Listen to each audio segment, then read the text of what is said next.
بسم اللہ الرحمن الرحیم۔ بسم اللہ الرحمن الرحیم۔ اللہ کے نبی صلی اللہ علیہ وسلم شام کے وقت یہ کہا کرتے تھے: امسینا و امسی الملک للہ والحمد للہ وحدہ لا شریک لہ، لہ الملک و لہ الحمد وہو علی کل شیء قدیر۔ ربی اسألک خیر ما فی ہذہ اللیلۃ و خیر ما بعدها واعوذ بک من شر ما فی ہذہ اللیلۃ و شر ما بعدها واعوذ بک من الکسل وسوء الکبر ربی اعوذ بک من عذاب فی القبر۔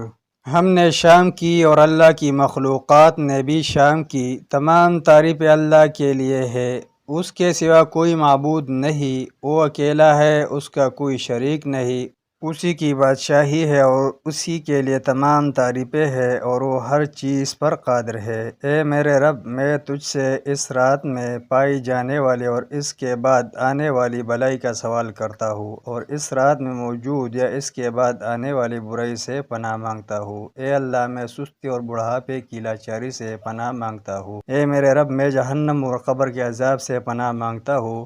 اور صبح کے وقت بھی آپ صلی اللہ علیہ وسلم اصبحنا و اصبح الملک للہ، یعنی صیغہ خمسہ کے بجائے اصبح لگا کر اسی طرح پڑھتے تھے۔